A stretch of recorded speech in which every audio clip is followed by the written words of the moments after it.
the local regulators tried to ban Uber because they thought that it was providing like taxi services, and taxis are regulated and Uber were not. But then Uber gave free rides to drivers. They mobilized the driver and the user base. And then in the words of the legislators, Uber became too big to ban. It's a very common strategy. Use a loophole to get started, and then you grow very, very fast, and then it becomes too big to ban.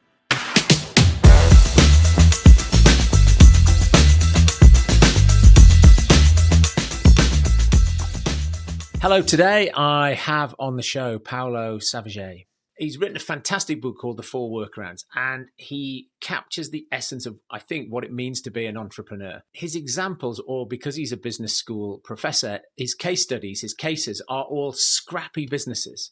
He's got some big businesses, but he's also got some great scrappy ones. And so it is how to solve a problem, life-changing problem in the jungle in South America around diarrhea, but it's how do we get distribution solved? And his whole book was, I wonder if I can look at computer hackers, and is there a thing that computer hackers do, which is to use a bit of brain power and minimal resources to overturn a big system? Can I take some things from that which are then applicable more broadly? And he realized that was nonsense. But when he looked at success of scrappy firms, he found 4 things that they always did that drove their success, only 4. And so we're going to talk through those. But I think it means if you've got a team and a business and a problem, this book should give people the tools to say, how could we look at this differently? Is there a thing we could piggyback on? Is there a loophole we could apply? And we talk about Uber as an example of loopholing. And so it gives you a language to talk about strategic options to get a team to innovate and be scrappy and win and have fun, because it's so much more fun to win and be scrappy than it is to spend a load of money. Excellent conversation. I really enjoyed it. Hello, everyone. My name is Paulo Savaget. I'm an associate professor at the University of Oxford. I have a joint appointment between engineering and the business school, which makes me a bit of an oddball at the university. And I'm the author of a book called The 4 Workarounds, Strategies from the World's Scrappiest Organizations for Tackling Complex Problems. Thank you for coming on. Look, I read your book and I thought I've got to get you onto the show because that's my life, right? I having been in sort of startup scrappy businesses, all of these are, these are things. And I thought, this is just fascinating that somebody has codified or, and the case studies are fantastic. But what made you, what's the backstory? How do you end up with a book? Well, no, maybe I've got another question before that. How come you're doing engineering and business school? And then we'll do why the book? Or maybe they're connected. They are connected. I'm in engineering and business because I'm interested in technologies and systems, but also in how we can organize to amplify the impact of technologies and changes in systems. So I bridge them both, and I'm usually interested in sustainability. So I usually approach complex problems like poverty, inequality, climate change, by bridging these different disciplines. And I got to this research in a very unexpected way. Right. I was working as a consultant back then. I was not in academia. And I came across many cases that I was consulting for where I was working with this systems thinking approach. But these cases were very different. They were, for example, in the Amazon with traditional populations, so with a very large company in a high-end office in São Paulo, or international development organizations. And I realized that with my systems thinking approaches, I was recommending things that were relatively similar, and they were very generic. I recommended more coordination, more cooperation, more alignment, things that were not necessarily wrong. But I realized that I was missing out on different ways of approaching systems change. And that led me to start this research on how computer hackers hack complex computational systems. Because my idea was, can we approach systems change like hackers do? Hackers enter these very complex computer systems, just having a laptop and not having much knowledge about the cybersecurity systems. And they still find ways of making change very resourcefully and very immediately. So could we learn from computer hackers to use their approaches in other systems that are not computational, whether it's in an energy system or in a healthcare system? That's how I started this research. And just for those people who don't know, what's a quick definition of systems thinking? Systems thinking is thinking beyond the boundaries of a single organization and what a single organization can do. It's usually thinking across different boundaries, crossing silos. It's thinking about how the sum of the parts are not necessarily the whole. The whole is much more than the sum of the parts. Because there are many complexities that arise throughout these processes. It's a series of concepts and toolkits that allow us to understand complex situations and approach problem solving in different ways. Are these the only four? I mean, when you did your research, did you start with a long list and go, no, that's still piggybacking, no, that's still loopholing, and did you end up with a longer list and like, oh my God, there's just four? Yes. So the long story is that I started with computer hackers. Yeah. And I realized that my assumption was wrong when collecting data from hackers. They told me there are already many hackers out there, right? My idea was I will learn from computer hackers and transpose their approach to other systems. And really said, hacking is not exclusive to computer systems. There are people hacking all kinds of systems out there. And these are usually scrappy organizations, like the ones that you described and that you have been doing your entire life. You were hacking systems, right? And I pivoted my research and I started studying scrappy organizations doing precisely that, and in very resourceful and immediate ways, but with outsized impacts. Once I pivoted, I collected data from 9 countries, and then kept collecting data. And I did what researchers like me do. Like, you get a lot of data, you get a big cup of coffee, some carbs to get you going, and then you crunch that data and you find patterns across all your data entries. And that's when I identified these 4 approaches, this what I call the 4 workarounds. And it's funny because I've got one of my favorite stories is, you've got British Airways, they go out to market. It feels like ancient history now, and they're in version 2 of this. But they were the first airline to put flatbeds in business class, and so they made a big splash about flatbeds in business class. And then Virgin Atlantic obviously didn't have beds in, but because they're the challenger, they did a press release that said, there's British Airways with their beds in, but we've got double beds with curtains around them and a no questions asked policy in our business class, which was a complete lie, right? Because they didn't have it at all. But because they're the challenger brand and they have a brand, their brand allows them to be cheeky and make things up. They were able to do that piggybacking on the back of that sort of PR newsjacking.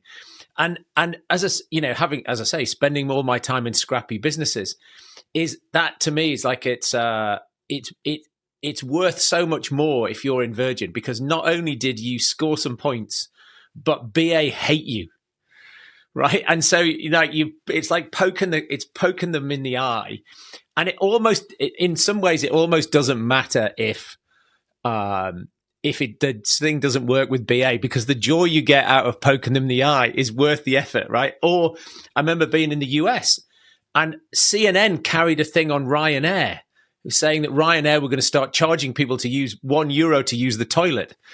And here's an airline that doesn't even fly in the US, getting global news coverage for another spoof PR release or, some other malicious leak from some, internal document, which of course, their PR stance is, the airline that everybody hates to fly with. And I've always had that, I don't know, there's a joy in being scrappy, right? Like there's a sense of satisfaction that you get to win when, if you're a big company and you've got all the resources in the world, well, you should never fail, right? And so I've always been drawn to scrappy businesses and trying to make things up and, no, change the rules. So I thought the case studies were brilliant. Look, but I still, are you sure there's only 4? It feels like 4 doesn't feel like it's enough. It feels like there should be 3 or 6. It's like, I don't know, just like 4 doesn't seem the right number.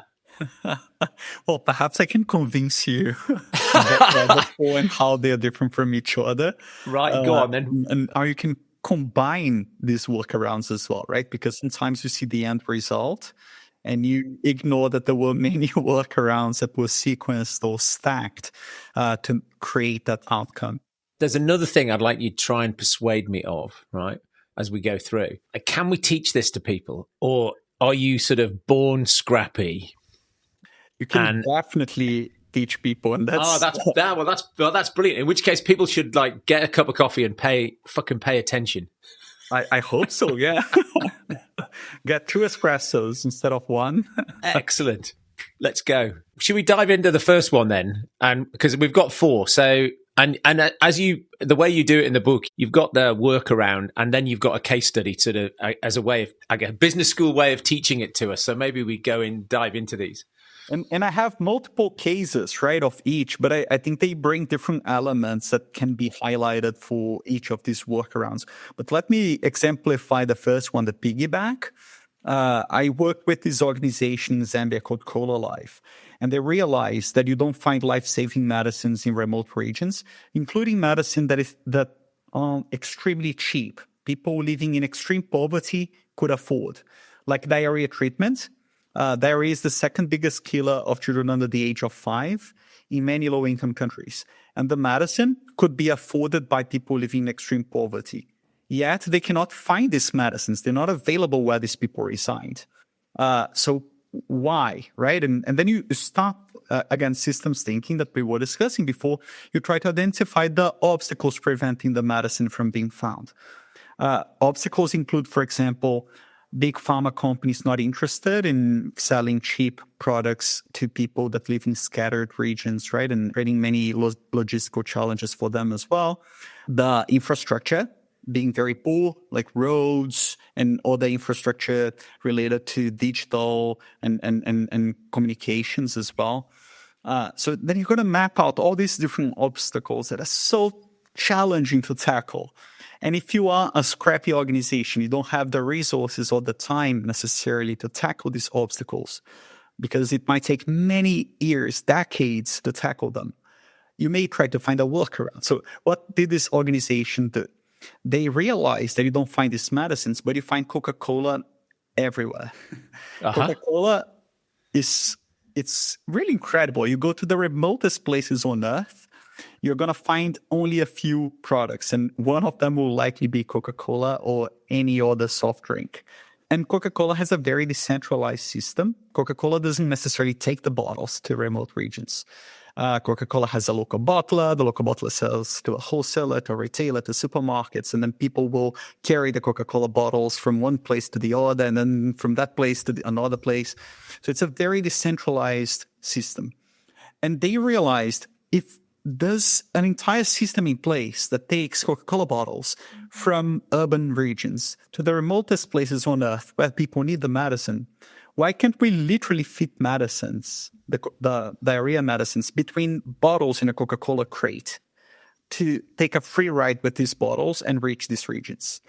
And that was the beginning of an intervention that increased the uptake from less than 1% to about 50% in many regions of Zambia, and is now scaling to other countries as well. So that shows us, and this is a very powerful example, but there are many other piggybacks for different reasons, right?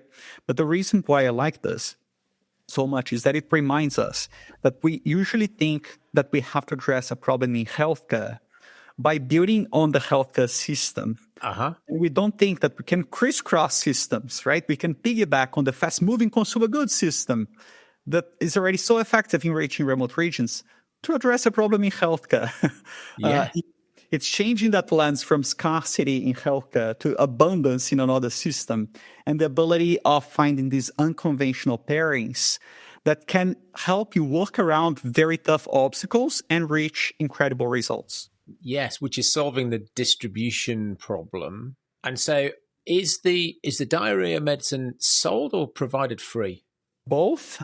They started the intervention selling with through the private sector. So just to explain what the medicine is about, it's a combination of oral rehydration salts that come in a sachet, and you dilute in a specific amount of water and dispense to a child, and zinc, a tablet. And it's important to have both. The medicine has been recommended by the World Health Organization for decades and is extremely cheap. There's no overdosage. It's over the counter, so anyone can sell that medicine. It doesn't need a prescription from any healthcare facility. So in remote regions, they are very far from health clinics. So imagine if you are in rural Zambia and you have a child with diarrhea, and the nearest clinic is about 15 to 20 kilometers from your house. Sorry, I don't do miles. I'm sure no, that's fine. It's fine. Your listeners would rather have me talk about miles, but let's say 10 to 12 miles from your house. Yeah. And then you have to walk with a child with diarrhea because there's no infrastructure. Like there's no roads, you don't have a car. It's really challenging, right? So even if you think that these healthcare facilities in rural Zambia will have the medicine, because they often don't, they stock out or they don't know what to prescribe to a child with diarrhea. But even if you think that they do, imagine the challenge of reaching these places. And that's why it's so important to have the medicine sold in private shops as well. And every remote region you go to, there will be a local shop selling soap, selling a few industrialized products, right? And Coca-Cola. And Coca-Cola. And now diarrhea medicine. Okay, fab. And did the shop not think to stock it before, right? Because it sounds as though that would be, it's like as useful as Coca-Cola or more useful as Coca-Cola and soap if you're the shopkeeper.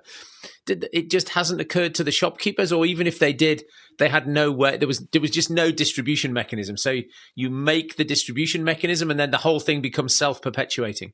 Exactly. Yeah, it's the latter. So if you are a shopkeeper in a very remote region, you don't even know about the products sold in an urban region because you don't buy from an urban region. You buy from someone who's sometimes cycling or with a motorbike, driving around. Like in Zambia, when I did field work in Zambia, I would very often see someone riding a bike with a crate of Coca-Cola, a goat, and a few industrialized products kind of like strapped around the bike, right? And that's what reaches these regions, and that's what they can purchase. Yeah, so it's not as if there's a catalog. They're buying from the guy on the bike, and it's whatever he's got on his bike. So if you put the medicine on the bike, they buy the medicine. Exactly. And in the beginning, they literally fit the medicine between bottles in a Coca-Cola crate, right? So even using that space.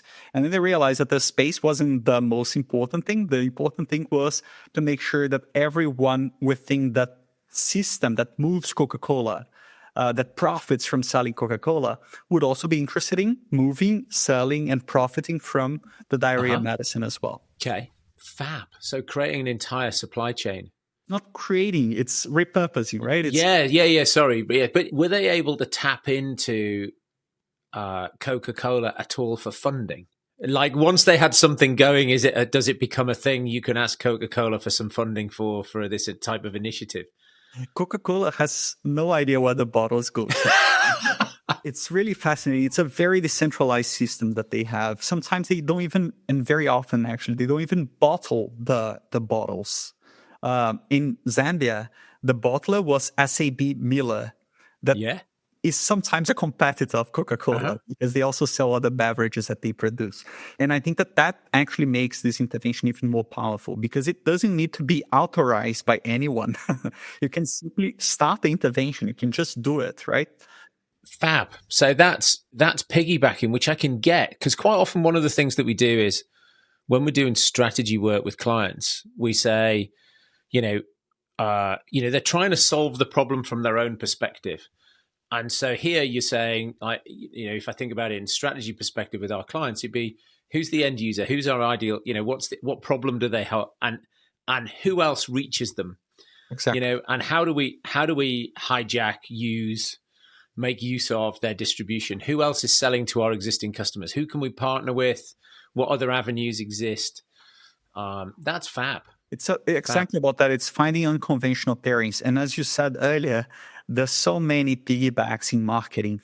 You mentioned the Virgin, British Airways, right, and many others like the because it's so much about leveraging the topic that people are talking about now, or any successful marketing campaign. You can piggyback on that, right? I have some cases in the book, like how the producers of SpongeBob, the movie, piggybacked on 50 Shades of Grey, right? That seems highly unlikely, but oh yes, indeed. Yeah, it was reminding parents to take their children to the movie theater as well, right? And Right. it was such a clever marketing strategy. Or like how Oreo piggybacked on the Super Bowl when there was an energy outage in one of the Super Bowls. Yeah. They very quickly leveraged that momentum, right? They piggybacked on that to promote their brand for free without dropping a dime. Yes, because it was the Super Bowl. The coverage of the Super Bowl went down, and they jumped on social media, didn't they? And they said, "Okay, now's the time to go make a cup of tea and get some, like, sit down and have a tea and biscuits." They made a pun about like energy outage. I don't remember exactly the pun, but that went viral, right? And they very quickly leveraged that. Like people went, if there's an energy outage and you're no longer watching Super Bowl, you're gonna take your phone, right? You're gonna see things on social networks. So they got a lot of views for that, because of course they were also searching for things that were Super Bowl related, the outage. Yes, very good. So what's the next one then? The next one I call the loophole. Yeah. So if roughly speaking, the piggyback is about finding unconventional pairings, crisscrossing systems. The loophole is about rules. And because you're working around rules, it can be a bit controversial. So just a trigger warning that like sometimes people may agree or not with the loopholes that are being used. It depends on your values, right? Let me share an example of a controversial one so that you can understand the logic. This organization from the Netherlands was formed by feminist women who think that anyone who wants an abortion service should be granted one. So that's the premise that they started. And they realized that the obstacle preventing them from getting an abortion service is primarily the legislation of the country where people reside. So if, for example, they are in the Netherlands, they can get a safe and legal abortion service. In Poland, it's illegal. In Brazil, where I grew up, it's illegal. In the US, it depends on the states now, right? They realize that it's pretty much the legislation that constrains legal and safe abortions. And then the loophole that they use to work around these legislational constraints, the first one, because they use so many, they rented a ship from the Netherlands, not a ship, a boat, Scrappy boat. Yes. And they sail to places where abortion is illegal. So let's say they go to Poland or Brazil. And then people who want to get an abortion service go on board and they sail to international waters, which is about 12 miles from the coast. Yeah. It's really close by, doable from an operational perspective. And in international waters, the legislation that applies is the one of the flag of the boat. It's not about where people usually reside. It's where people are, right? And the legislation in international waters is the one of the flag of the boat. So in other words, they are in Dutch soil. And the Netherlands has a pro-choice legislation. So they can provide on that boat a safe and legal abortion service to them and then take them back to where they reside without transgressing any law. And they do that systematically. They found many other loopholes, but that's the essence, right? We usually think that we have to comply to the rules of where we are, but sometimes you can reinterpret the rules and leverage the ambiguity of the rules, or you can find entirely different rule systems, like use the rules from the Netherlands for the benefit of people who do not reside in the Netherlands. Yeah. Well, and you've seen that with Uber, where they rolled out their app, and in many places they rolled it out. It's like, it's not legal, or, you know, there was protests or people took them to court. And it's like, well, okay. But, you know, it is likely if 2 million or 4 million people or whatever are using our app and the government says we're going to shut you down, there might be then some outcry. And I don't know if you've read the Elon Musk biography by William Isaacson, right? Lots of the things that NASA say have to be true for building rockets, you know, turn out not to be really rules. They're just common practice that, and so once you have that mindset of all rules are made up, then how do we challenge this? Like what? And it isn't there one where one of the countries, they also then had to have doctors on board, or there ended up being some extra logistical hoops they had to go through, but it didn't stop them. It was okay. They managed to keep going. It's just, the case of Uber is really interesting for that, right? Because it's a bit different from the case I just described, but still a loophole. What happened with Uber was they never, in the beginning of the company, associated Uber with taxis, even though we all know that it's an alternative to taxis, right? Like you don't want to take a taxi, you take an Uber because it might be more convenient, cheaper, and so on and so forth. They framed the whole business as sharing economy, or they framed us, this is a new technology, digital technologies that have not yet been regulated by the state. And the reason for that was because they didn't want to be out-regulated very quickly, because they knew that they were actually providing a service that was very similar to taxis. So what Uber did was they leveraged this ambiguity in the regulations by saying that it's new, it's not regulated yet, these new technologies. It's a ride-sharing app. We're not a taxi company. We don't employ any taxi drivers, and we don't own any taxis. Exactly. It's a platform business, right? It's not a taxi. So they use that a lot to grow. Yes. And if you look at Uber in the beginning, they were not really profiting, right? They were investing massively in growing. And one of the reasons for that was because of what you said, that it's a strategy that we call too big to ban. Yeah. Once you are too big, right? Like, and let's say in New York, for example, the local regulators tried to ban Uber because they thought that it was providing like taxi services, and taxis are regulated and Uber were not. But then Uber gave free rides to drivers. They mobilized the driver and the user base. And then in the words of the legislators, Uber became too big to ban. It's a very common strategy. Use a loophole to get started, and then you grow very, very fast, and then it becomes too big to ban. And I think Airbnb the same. And so the regulation is now catching up with Airbnb, and licensing and banning and, taxing. But at the beginning, there's no legislation in place. And so, capture the market. Exactly. It's reinterpreting the rules, right? Like it's finding ambiguities or claiming that it's a void. It's something that has no regulation. This is a strategy that is used very often for businesses like platform businesses. Let me interrupt the conversation just for a minute because I don't want you to miss this. My new book, Mind Your Fucking Business, is out on Amazon. If you're thinking yet another business book, I think you're wrong. This is actually a blueprint to cutting through the noise and achieving unparalleled success for you. It's based on 10 years of business coaching, spotting similar problems that people have had and coming up with real-world solutions. If it's supercharging sales, if it's mastering talent acquisition, building a powerhouse brand, cultivating a company culture that breeds success, then this book is a ticket to your transformative journey. It's filled with practical tools and frameworks that I use every single day with my clients as part of their coaching program. If you want to take your business from good to great, look, you can go to Amazon and you can buy it, or you can click the link in the show notes and head over to monkhouseandcompany.com. I'll send it to you today. I'll send you a copy for free.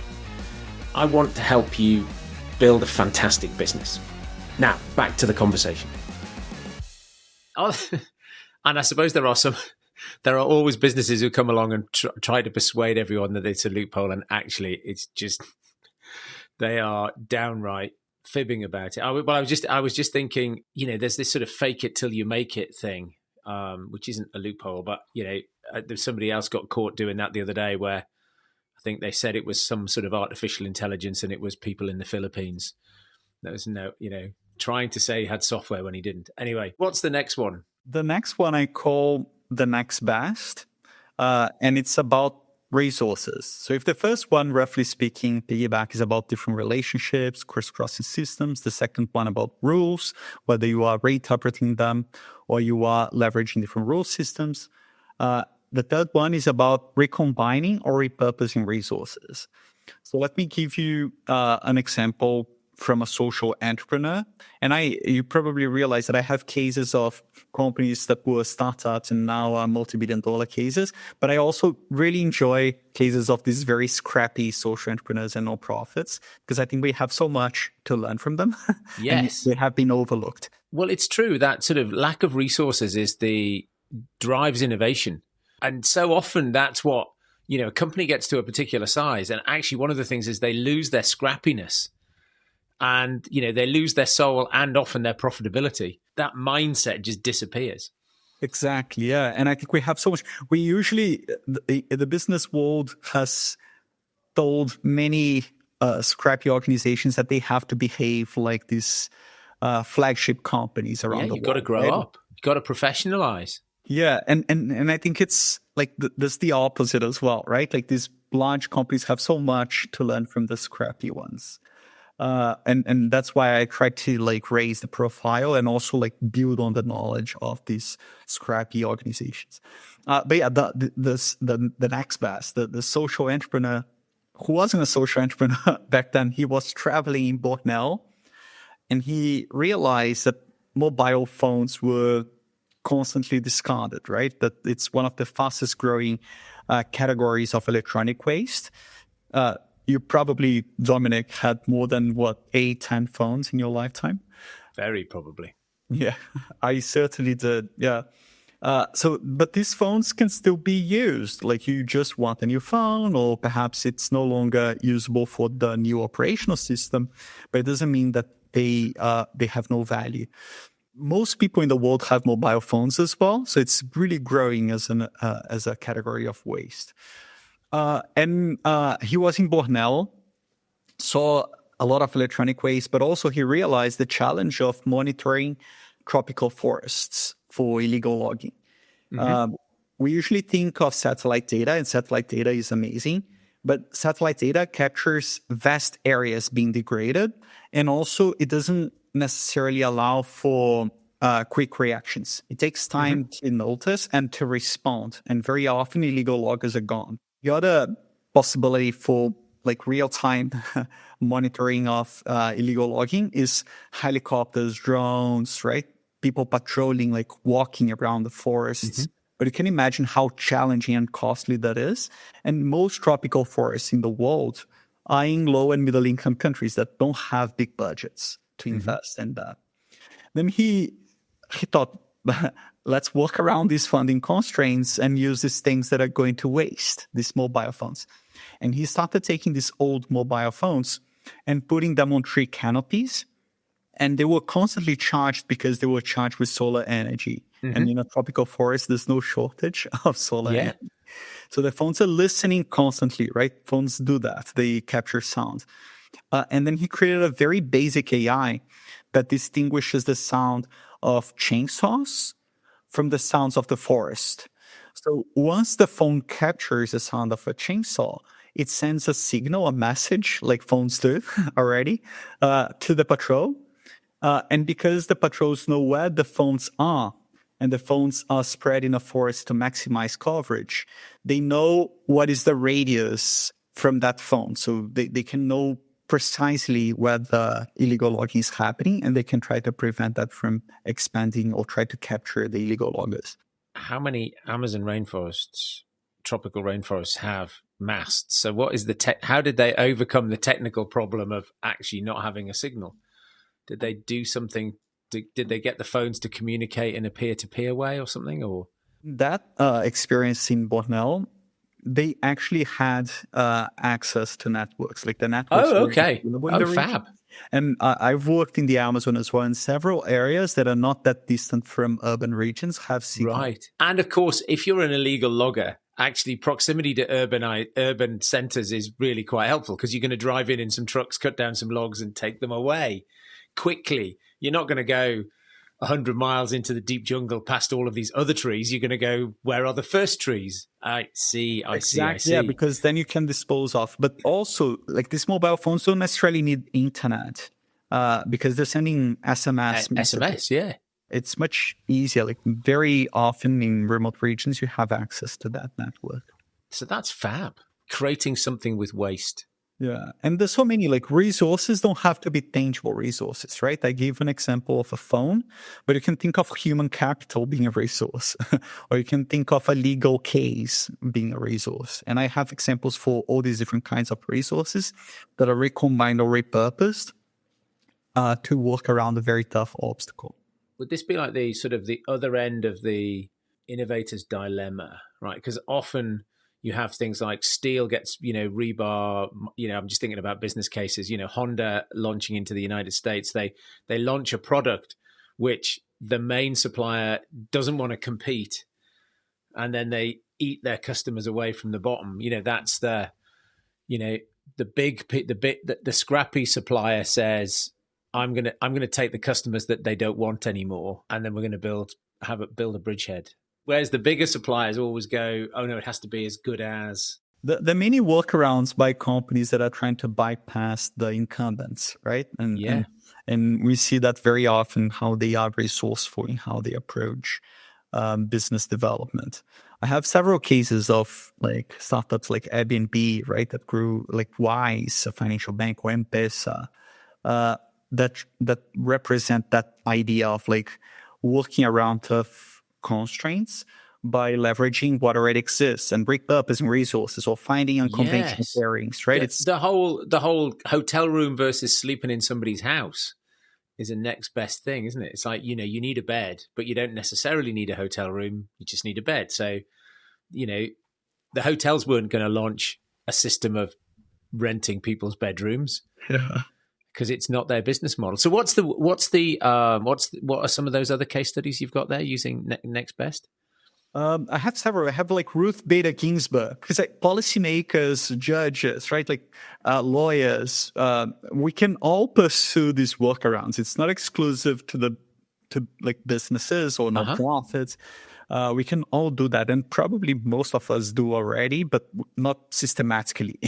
Yes. The next best, I have cases, for example, of technologies that were created through next bests. Go on, give me one of those. So, for example, there's this organization called Zipline that realized they want to invest in drones and develop cutting edge technology for drones. Not only hardware, but also in understanding how they can navigate very busy airspaces, right? Which is a challenge. Like drones will not be delivering your Amazon Prime in New York, for example, because it's pretty challenging to think of busy airspaces. So they went to spaces that are not that busy and found use for the technologies in a very early moment. And they did that in Rwanda, where there's a big issue in rural regions to to stock blood for blood transfusions. First, because they don't necessarily have the infrastructure to take people's blood, but also refrigeration and also transportation from urban regions. So very challenging obstacles, very costly. And they started using drones to take blood for blood transfusions from Kigali, the capital, to rural regions, because the population is sparsely distributed in the country, right? It's not a very densely populated urban region. I think from memory, having their fixed wing drones that get sort of catapulted out into the air, aren't they? Exactly, yeah. So they experimented with different technologies. They developed, now they have intellectual properties that will likely be used as the company grows and reaches other markets, including busier airspaces in high-income countries. So you can use a next best to work around obstacles and create a sort of test bed for early-stage technology. Fab. And what's the last of your four? The fourth I call the roundabout. And the reason for that is because it's about self-reinforcing behaviors, or what we usually call vicious cycles or virtuous cycles. So to give an example, like before I tell you about the workaround, because it's a bit more technical, this idea of self-reinforcing behaviors. When I was a child, I fought a lot against my brother. He would come and flick me. I would slap him. I would punch him. And then he would choke me. And then suddenly we were trying to kill each other, right? It's what boys do. Yeah, exactly. Or like every system has that. So let's think of like landslides. It's a small rock that knocks a bigger rock, that knocks a bigger rock, that knocks a bigger rock. And then suddenly it's a landslide.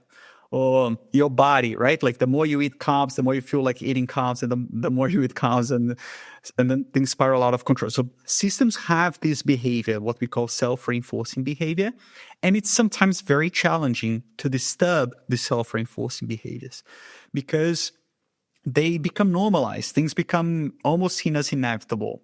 So let me give an example. And again, I will choose the scrappiest case I have in my data set for this. That was something that I bumped into. I wasn't planning to study this. I was walking in Delhi, and then I saw that public urination is quite common. Yes. You see men, and it's really men, it's very gendered, urinating in public spaces. And usually like walls. So let's say you have a house with a wall facing the street. It's very likely that your wall would be drenched in urine. Like I spoke, for example, with policemen, and they would say, oh, that's what men do.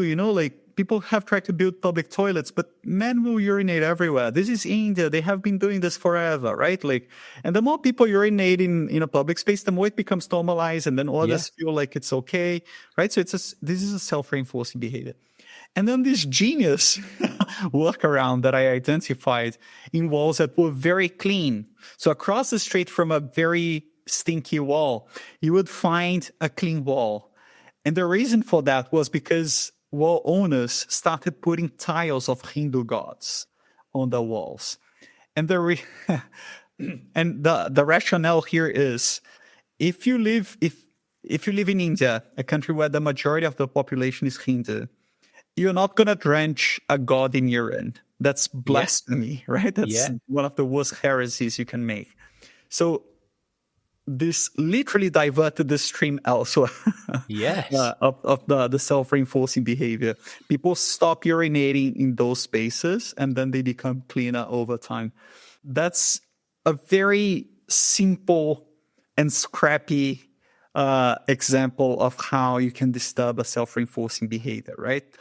But I have cases of people working around the bosses, for example, in companies like HP, Hewlett-Packard, because they knew that in an early stage of technological development, the idea is super rough. And very likely when a company is growing, they become a bit more rigid in choosing what they're going to invest in for R&D and for technological development more broadly. And this employee, Chuck House, had this idea he wanted to pursue, but he thought that his boss, who was Packard, the P of HP, would not allow him to pursue that idea because it was not really aligned with the strategy, not necessarily, like the idea was too rough. And then he worked around his boss and developed this underground idea until the moment was ripe to present that. So like once the technology became attractive enough, he knew what would work, what wouldn't work, the shape, the design. Then he went public and told his boss. And that ended up being a large display screen that made HP a lot of money. And Chuck House got a Medal of Defiance from Packard for doing that. And you may have already heard about these policies that some companies have, like 3M, HP, Google, give like 10 to 15 or 20% of time for personal projects. That came out of many experiences like this that I just described. People working around their bosses to develop a personal project they were passionate about and waiting until the moment was ripe to present that publicly when people could already see the product market fit. Yes. Fabulous. Roundabout.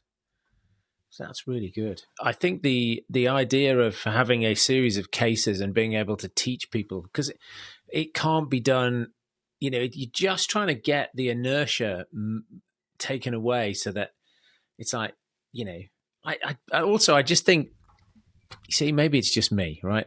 I just get so much joy out of like being scrappy and solving a problem and working with clients and going, but there's a thing, right? You could do this pattern matching, you could do a thing.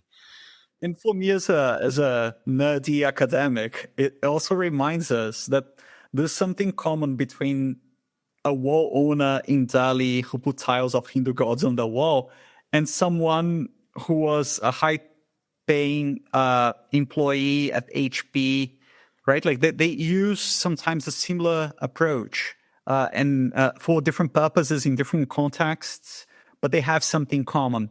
And how this scrappiness is so pervasive, right? And it can, and going back to what you asked me before, it can be stimulated if we boil down the core traits, the essence of these approaches, like I tried to do.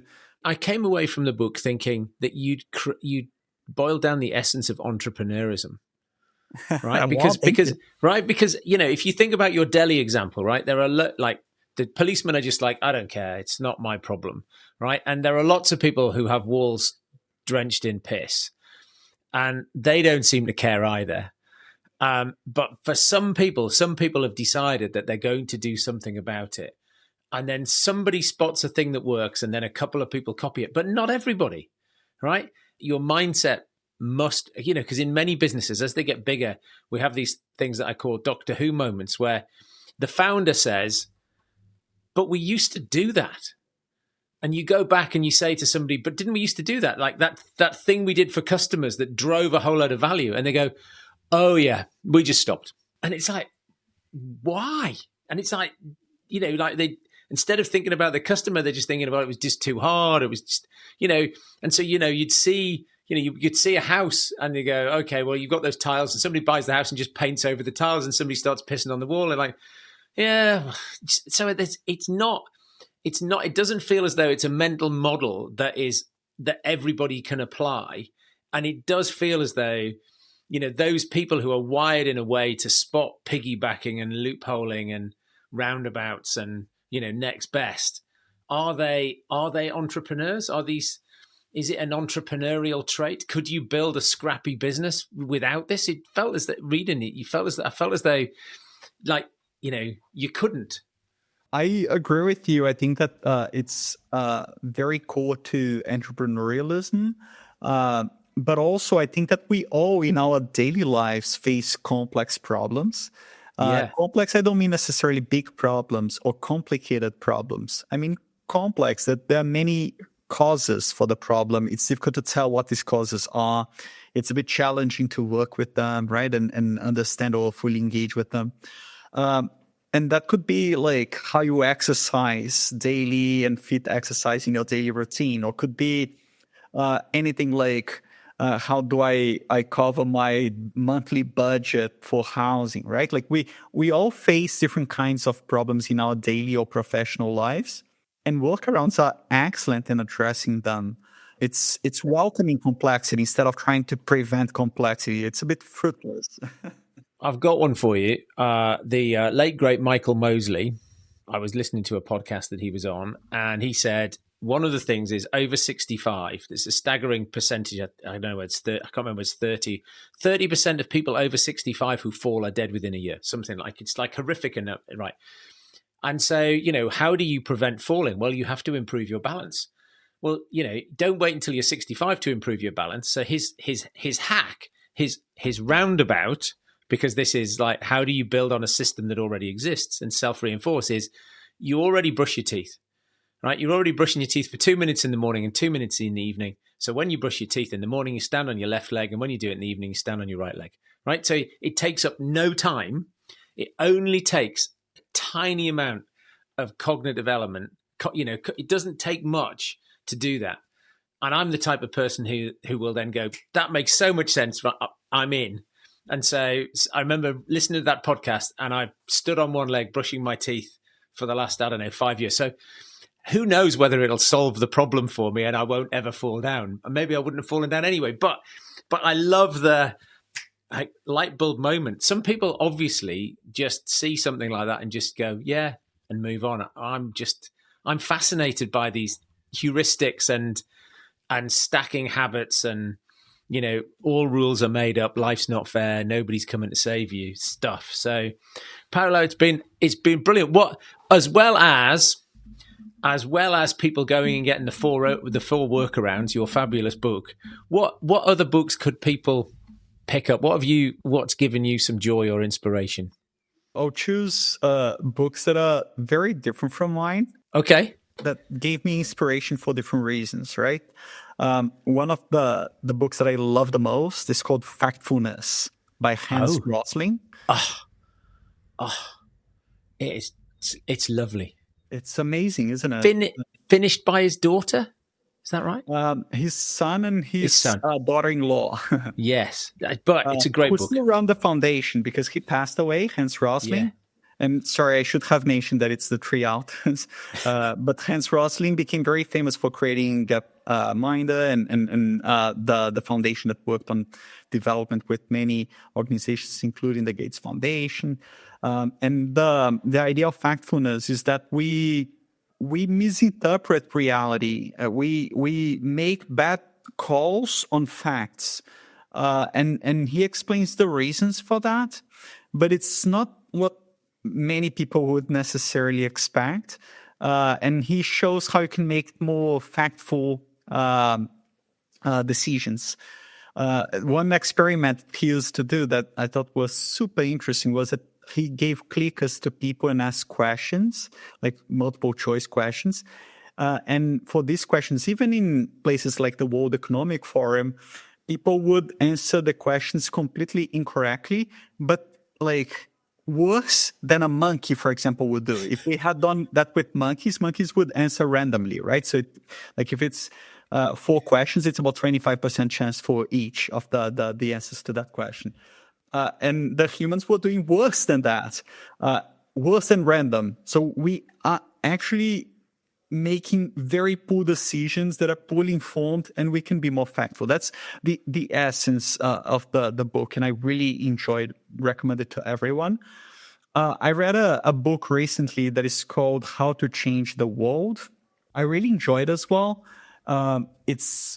We're constantly bombarded by news on social and environmental problems. And these are the things that keep me awake at night, right? And motivate my work as well. But I think that the news are quite pessimistic and sometimes are not very factful, using Hans Rosling approach. The book shows it gives a more optimistic view and shows different prospects as well for several environmental challenges. And I just thought that it was refreshing. It made me happy. It made me more optimistic. And it was a read that I did right after New Year's Eve. So it was a good way of starting the year. Mm-hmm. And the third book I'm going to recommend is not about workarounds. It's not about scrappiness, but it's very good in describing originality. It's by Adam Grant, Originals. I think it's a quick and easy read, some interesting examples, but shows how one can think unconventionally, showing that in many different instances of life. So 3 very different books, but I think they all connect somehow with my work on workarounds, whether it's the unconventional approaches or thinking beyond the status quo or the default ways of approaching reality or facts, or if it's thinking about how we can tackle problems in resourceful ways and having a more optimistic view on approaching complex problems. Paulo, thank you very much indeed for those recommendations, and thank you for coming on the show and talking about your book. It's been fantastic. It's been great chatting to you. Thank you, Dominic. It was a pleasure. Brilliant. Thanks. Goodbye. Thank you. Goodbye.